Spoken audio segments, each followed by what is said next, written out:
ఆహా నమస్కారం. ఈరోజు మన డీప్ డైవ్లో ఒక చాలా ఇంట్రెస్టింగ్ కొంచెం విచిత్రమైన విషయాన్ని మాట్లాడుకుందాం. అంటే మన తెలివితేటలు లేదా మనం చదివే పెద్ద పెద్ద పుస్తకాల కంటే ఉదయాన్నే లేచి ఒక 2 నిమిషాలు కూర్చున్న చోటే చిన్న స్ట్రెచ్చింగ్ చేయడం వల్ల మన ఎగ్జామ్ రిజల్ట్స్ ఎలా రాబోతున్నాయో ఖచ్చితంగా అంచనా వేయవచ్చట. ఇది వినడానికి నిజంగానే లాజిక్కి అందని విషయంగా అనిపిస్తోంది కదా? అవును, ఖచ్చితంగా. అసలు ఆ చిన్న స్ట్రెచ్చింగ్కి మన బ్రెయిన్కి మనం ఎగ్జామ్స్లో తెచ్చుకునే మార్కులకి సంబంధమేమిటి? సరిగ్గా ఇదే ఆశ్చర్యకరమైన విషయాన్ని ఈరోజు మనం లోతుగా విశ్లేషించబోతున్నాం. దీని వెనుక ఉన్న సైన్స్ ఏంటి, అసలు స్టూడెంట్స్ లైఫ్ స్టైల్కి వాళ్ల మార్కులకి ఉన్న కనెక్షన్ ఏంటి అనేది చూద్దాం. అంటే దీన్ని అర్థం చేసుకోవడానికి మనం ఒక చిన్న ఉదాహరణను ఊహించుకుందాం. చెప్పండి. మన చేతిలో వరల్డ్లోనే బెస్ట్ స్మార్ట్ ఫోన్ ఉంది అనుకుందాం. దాని లోపలున్న ప్రాసెసర్ అద్భుతం, కెమెరా ఎక్సలెంట్. కానీ ఆ ఫోన్ బ్యాటరీ కేవలం 1% మాత్రమే ఉంటే, మనం దాన్ని సరిగ్గా ఛార్జింగ్ పెట్టకపోతే ఆ ప్రాసెసర్ ఎంత గొప్పదైనా సరే ఆ ఫోన్ ఒక ఖాళీ డబ్బా లాంటిదే కదా, దేనికి పనికిరాదు. ఎగ్జాక్ట్లీ, అది కేవలం ఒక ప్లాస్టిక్ ముక్క కిందే లెక్క. రైట్. మన బ్రెయిన్ కూడా సరిగ్గా ఇలాగే పనిచేస్తుందా? అంటే మొదటి సంవత్సరం డిగ్రీలో అడుగుపెట్టిన విద్యార్థుల్లో కొందరు అద్భుతంగా రాణించడానికి, మరికొందరు పుస్తకాల ముందు పెట్టుకుని ఇబ్బంది పడటానికి కారణం కేవలం వాళ్ల తెలివితేటలు మాత్రమేనా? లేక ఆ స్మార్ట్ ఫోన్ బ్యాటరీలాగా వాళ్ల రోజువారీ అలవాటులలో ఏదైనా లోపముందా? అవును, ఖచ్చితంగా. ఆ బ్యాటరీ లాంటి సమస్యే ఇక్కడ కూడా ఉందండి. అంటే ఇది కేవలం పుస్తకాలతో కుస్తీ పట్టే వ్యవహారం కాదు. మన శరీరాన్ని, మైండ్ని మనం ఎలా మేనేజ్ చేస్తున్నామనే దానిపై ఆధారపడి ఉంటుంది. మన దగ్గర ఉన్న డేటాను ఒకసారి జాగ్రత్తగా పరిశీలిస్తే 2026లో జపాన్లోని హొక్కైడో హెల్త్ సైన్సెస్ యూనివర్సిటీలో జరిగిన ఒక అద్భుతమైన స్టడీ మనకు కనిపిస్తుంది. ఓహో, జపాన్ స్టడీ అన్నమాట. అవును. నర్సింగ్, ఫిజికల్ థెరపీ లాంటి చాలా కఠినమైన ప్రాక్టికల్స్తో కూడిన విభాగాల్లో చదువుతున్న సుమారు 270 మంది ఫస్ట్ ఇయర్ స్టూడెంట్స్పై ఈ స్టడీ జరిగింది. వీళ్ళ సగటు వయసు 18.7. అంటే సరిగ్గా స్కూల్ లైఫ్ నుండి కాలేజ్ లైఫ్కి మారుతున్న దశ అన్నమాట.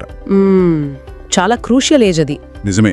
ఈ అధ్యయనం చేసిన ప్రధానమైన పనేంటంటే విద్యార్థుల మానసిక స్థితి, వాళ్ల ఉదయం లేచినప్పటి నుండి రాత్రి పడుకునే వరకు ఉండే లైఫ్ స్టైల్ అలవాట్లు వాళ్ల చదువుపై, హాజరు శాతంపై ఎలాంటి ఎఫెక్ట్ చూపిస్తాయో చాలా లోతుగా అనలైజ్ చేసింది.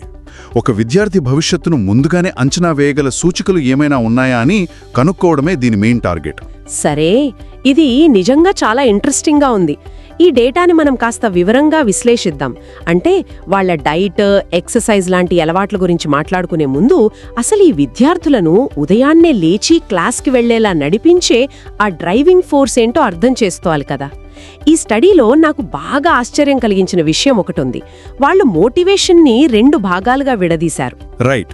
అకాడమిక్ మోటివేషన్, ఇంకా క్లాస్ మోటివేషన్. అవును. ఈ రెండింటికి మధ్య వాళ్ళు గీసిన లైన్ ఏంటంటే, నేను నా కెరియర్లో గొప్పగా స్థిరపడాలి అని మనసులో బలంగా అనుకోవడం అకాడమిక్ మోటివేషన్. కానీ ఆ ఆసక్తిని ఆచరణలో పెట్టడం క్లాస్ మోటివేషన్. దీన్ని నేను ఎలా అర్థం చేసుకున్నానంటే, రేపు పొద్దున్నే జిమ్కి వెళ్ళాలి, ఫిట్గా ఉండాలి అని రాత్రి యూట్యూబ్ వీడియోలు చూసి మోటివేట్ అవ్వడం అకాడమిక్ మోటివేషన్ అనుకుంటే, ఉదయం 5 గంటలకే అలారం పెట్టుకుని బద్దకించకుండా జిమ్కి వెళ్లడం అనేది క్లాస్ మోటివేషన్. ఎగ్జాక్ట్లీ. కానీ ఇక్కడ నాకు ఒక పెద్ద డౌట్ ఉంది. కేవలం 3 సాధారణ ప్రశ్నలతో ఈ క్లాస్ మోటివేషన్ను కొల్చారు అని ఈ స్టడీ చెప్తుంది. అంతేకాదు, ఆ 3 ప్రశ్నల ఆధారంగా స్టూడెంట్స్ అటెండెన్స్ని, వాళ్ళ ఎగ్జామ్ మార్కులను కూడా అంచనా వేయగలగడం ఎలా సాధ్యం? ఆ 3 సింపుల్ ప్రశ్నలతోనే భవిష్యత్తును డిసైడ్ చేయడం మరీ అతిగా అనిపించడం లేదా? ఇక్కడే ఈ స్టడీలో అసలు ట్విస్ట్ ఉంది. వాళ్ళు ఉపయోగించిన ఆ 3 ప్రశ్నలు వినడానికి చాలా బేసిక్గా ఉంటాయి. 1. నేను తరగతికి డుమ్మా కొట్టను. 2. నేను క్లాస్కి ఆలస్యం కాకుండా వెళ్తాను. 3. నా ప్రొఫెసర్లు ఇచ్చిన అసైన్మెంట్లను కరెక్ట్ టైంకి ఇస్తాను. వెయిట్, అంతేనా? ఈ 3ఏనా? అవును, ఈ 3ఏ. వినడానికి చిన్న విషయాల్లా అనిపించవచ్చు, కానీ సైకలాజికల్గా చూస్తే ఇవి ఒక స్టూడెంట్ ప్రాథమిక నిబద్ధతను నేరుగా ప్రతిబింబిస్తాయి. ఇందాక మనం అనుకున్నట్లు చదువు పట్ల ఇష్టం ఉండటం వేరు, దాన్ని రోజు ఆచరణలో పెట్టడం వేరు. ఆచరణే రిజల్ట్ ఇస్తుంది. రైట్. యాప్ డౌన్లోడ్ చేసుకోవడం వేరు, రోజు ప్రాక్టీస్ చేయడం వేరు. అవునవును. ఇబ్బంది పడుతున్న విద్యార్థులను ముందుగానే గుర్తించడానికి ఈ క్లాస్ మోటివేషన్ ఒక అద్భుతమైన కొలమానంగా పనిచేస్తుందని డాటా నిరూపించింది. కేవలం నేను పాస్ అవ్వాలి అనుకునేదానికంటే ఇది చాలా పవర్ఫుల్ ఇండికేటర్. అబ్బా, అంటే మన మైండ్లో ఉండే ఉద్దేశాల కంటే మనం చేసే పనులే రిజల్ట్స్ని డిసైడ్ చేస్తాయన్నమాట. సరే, ఇదంతా బావుంది. ఈ క్లాస్ మోటివేషన్ అనేది సక్సెస్ ఇంజిన్ అనుకుంటే అసలు ఆ ఇంజిన్కి ఇంధనం ఎక్కడి నుంచి వస్తుంది? ఇక్కడే మనం డేటాలోకి ఇంకొంచెం లోతుగా వెళ్ళాలి. ఎందుకంటే వ్యాయామానికి సంబంధించి ఒక విస్తుపోయే నిజం బయటపడింది ఇక్కడ. అదే ఫ్లెక్సిబిలిటీ ఎక్సర్సైజ్కి సంబంధించిన పాయింట్. అవును, ఇక్కడే మాకు పెద్ద డౌట్. బ్రెయిన్ షార్ప్గా ఉండాలంటే మనం ఎప్పుడు ఏం వింటుంటాం? బాగా చెమటలు పట్టేలా రన్నింగ్ చేయాలి, లేదా కనీసం జిమ్కెళ్ళి బరువులెత్తాలి అని కదా. కానీ ఈ డేటా ప్రకారం ఏరోబిక్ అంటే పరిగెత్తడం లాంటివి, రెసిస్టెన్స్ అంటే బరువులెత్తడం లాంటివి చేసే విద్యార్థులకు, అసలు ఇవేమీ చెయ్యని విద్యార్థులకు మధ్య మోటివేషన్లో ఎలాంటి తేడా లేదు అని తేలింది. నిజమే, కేవలం ఫ్లెక్సిబిలిటీ వ్యాయామం చేసిన వాళ్లలోనే తేడా కనిపించింది. అదే ఎలా సాధ్యమండి? కేవలం కూర్చున్న చోట లేదా నించున్న చోట స్టాటిక్ స్ట్రెచింగ్ చేసిన విద్యార్థుల్లో మాత్రమే క్లాస్ మోటివేషన్ హైగా ఉంది, మార్కులు కూడా ఎక్కువగా ఉన్నాయి. లాజిక్ మిస్ అవుతున్నట్లు అనిపించడం లేదా? 2 నిమిషాలు స్ట్రెచింగ్ చేయడం వల్ల మెదడులో ఇంత మార్పు ఎలా వస్తుంది? పైపైనే చూస్తే లాజిక్ లేనట్టే అనిపిస్తుంది. కానీ దీన్ని మనం ఒక బ్రాడ్ యాంగిల్లో, అంటే ఫిజియాలజీ మరియు సైకాలజీ కోణంలో చూస్తే దీని వెనుక ఉన్న సైన్స్ చాలా పక్కాగా ఉంటుంది. జిమ్కి వెళ్లి బరువులెత్తడం అద్భుతమైన వ్యాయామమే. కానీ ఒక స్టూడెంట్ పాయింట్ ఆఫ్ వ్యూలో ఆలోచించండి. దానికి శారీరకంగానే కాకుండా మానసికంగా కూడా కొంత ఎనర్జీ కావాలి. టైం కేటాయించాలి, జిమ్కి వెళ్ళాలి, రోజూ చేయడం కష్టం. కరెక్ట్. కానీ స్ట్రెచింగ్ అలా కాదు. దీనివల్ల ముందుగా శరీరంలో ఉండే కండరాల ఉద్రిక్తత తగ్గుతుంది, బ్లడ్ సర్క్యులేషన్ ఇంప్రూవ్ అవుతుంది, మానసిక అలసట దూరమై మైండ్ రిలాక్స్ అవుతుంది. కానీ వీటన్నిటికంటే ముఖ్యమైన సైకలాజికల్ రీజన్ మరొకటుంది. ఇలాంటి చిన్న వ్యాయామాలు మన గదిలో మనం ఉన్న చోటే చేయడం సులభం కదా. అవును, బద్ధకం అనిపించదు. రైట్. అందుకే స్టూడెంట్స్ దీన్ని రోజూ క్రమం తప్పకుండా చేయగలుగుతారు. సైకాలజీలో దీన్నే సెల్ఫ్ ఎఫికసీ అంటారు. అంటే నా ఆరోగ్యం కోసం నేను రోజూ కనీసం ఈ చిన్న పనినైనా చేయగలుగుతున్నాననే ఒక నమ్మకం, ఒక స్మాల్ విన్ వాళ్ళ బ్రెయిన్లో రికార్డ్ అవుతుంది. ఓహో, అంటే పొద్దున్నే లేవగానే మన బెడ్ని మనం నీట్గా సర్దుకోవడం లాంటిదన్నమాట. ఆ చిన్న పని పర్ఫెక్ట్గా చేస్తే ఆ రోజంతా ఒక పాజిటివ్ ఎనర్జీ వస్తుంది కదా, అలాగా. ఎగ్జాక్ట్లీ, సరిగ్గా చెప్పారు. ఆ ఆత్మవిశ్వాసం ఊరికే పోదు, అది వాళ్ల ప్రవర్తనను మారుస్తుంది. ఆ క్రమశిక్షణే వాళ్లను తరగతికి క్రమం తప్పకుండా వెళ్లలా, అసైన్మెంట్లు ఆఖరి నిమిషం దాకా ఉంచుకోకుండా పూర్తి చేసేలా చేస్తుంది. ఇదొక గొలుసుకట్టు చర్య అన్నమాట. అందుకే స్ట్రెచింగ్ చేసే స్టూడెంట్స్కి మార్కులు ఎక్కువ వస్తున్నాయి. ఇది పూర్తిగా మైండ్ సెట్ గేమ్. వావ్, పెద్ద పెద్ద టార్గెట్స్ పెట్టుకుని ఫెయిల్ అయ్యే కంటే చిన్న చిన్న అలవాట్లు పెట్టుకుని సక్సెస్ అవ్వడం బ్రెయిన్కి మంచిదనమాట. అయితే ఇక్కడ అసలు కథ మొదలవుతుంది. 2 నిమిషాలు స్ట్రెచ్చింగ్ చేయడానికే బద్ధకించేంతలా ఈ విద్యార్థుల శక్తిని లాగేస్తున్న ఆ అసలు విలన్ ఎవరు? బాడీని కదిలించడం ఎంత ముఖ్యమో, మనం ఉదయాన్నే దానికి ఎలాంటి ఆహారం ఇస్తున్నామనేది కూడా మోటివేషన్పై ఎఫెక్ట్ చూపిస్తుంది కదా. అవును, ఖచ్చితంగా. ఇక్కడే మనం నిద్ర, ఫుడ్ హ్యాబిట్స్ గురించి చూడాలి. ఈ స్టడీలో 3వ కీలకమైన భాగం అల్పాహారం, నిద్ర, ఇంకా స్క్రీన్ టైం. ఈ డేటా చూస్తే నాకు మళ్ళీ ఆ కార్ల ఉదాహరణే గుర్తొస్తుంది. పొద్దున్నే బ్రేక్ఫాస్ట్ మానేయడం, రాత్రంతా పడుకోకుండా మొబైల్ చూస్తూ కూర్చోవడం అనేది ఇంజిన్లో పెట్రోల్ లేకుండా చలికాలంలో కార్ను స్టార్ట్ చేయడానికి ట్రై చేయడం లాంటిది. కార్ స్టార్ట్ అవ్వదు. స్టడీ ఏం చెబుతుందంటే బ్రేక్ఫాస్ట్ మానేసే వాళ్లలో, టీవీలు, గేమ్స్ ఆడేవాళ్లలో క్లాస్ మోటివేషన్ అట్టడుగునుంది. అంతేకాదు, ఈ డేటాలో BDI-2 అని ఒక పదం వాడారు. దీని ద్వారా చూస్తే డిప్రెషన్ స్థాయిలు కూడా ఎక్కువగా ఉన్నాయని స్పష్టమైంది. అసలు ఈ BDI-2 అంటే ఏమిటి? BDI-2 అంటే బెక్ డిప్రెషన్ ఇన్వెంటరీ అంటారు. ఇదొక బ్లడ్ టెస్ట్ లాంటిది కాదు. ఇది సైకాలజిస్టులు వాడే ఒక స్టాండర్డ్ క్వశ్చనర్. ఒక ఫామ్ లాంటిది అనుకోవచ్చా? ఒక వ్యక్తి మానసిక స్థితి ఎలా ఉంది, డిప్రెషన్ లేదా ఆందోళన ఏ స్థాయిలో ఉందో అంచనా వేయడానికి ఈ టూల్ని వాడతారు. సరే, ఇప్పుడు ఈ డిప్రెషన్ లెవెల్స్ ఈ విద్యార్థుల్లో ఎందుకు అంత ఎక్కువగా ఉన్నాయో చూద్దాం. ఈ స్క్రీన్ టైం, నిద్ర, అల్పాహారం ఒకదానితో ఒకటి ఎలా ముడిపడి ఉన్నాయో అర్థం చేసుకోవాలి. ఇదొక విషవలయం అండి. అంటే ఒకదాని ఒకటి లింక్ అన్నమాట. అవును. ముందుగా రాత్రిపూట విపరీతంగా మొబైల్ లేదా ల్యాప్టాప్ చూస్తారనుకోండి. ఆ స్క్రీన్ల నుండి వచ్చే బ్లూ లైట్ వల్ల మెదడు కన్ఫ్యూజ్ అయి నిద్రను తెప్పించే మెలటోనిన్ హార్మోన్ తగ్గిపోతుంది. దీనివల్ల డీప్ స్లీప్ ఉండదు. నాణ్యమైన నిద్ర లేకపోవడం వల్ల ఉదయం లేవగానే శరీరం తీవ్రమైన బద్ధకంగా ఉంటుంది. రైట్. ఆ బద్ధకంలో ఆలస్యంగా లేచి హడావిడిగా పొరుగెత్తుకుంటూ వెళ్లడం వల్ల బ్రేక్ఫాస్ట్ మానేస్తారు. ఎగ్జాక్ట్లీ.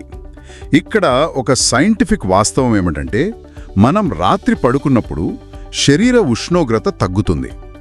ఉదయం మనం బ్రేక్ఫాస్ట్ తిన్నప్పుడు థర్మోజెనసిస్ అనే ప్రక్రియ మొదలై శరీర ఉష్ణోగ్రత పెరుగుతుంది.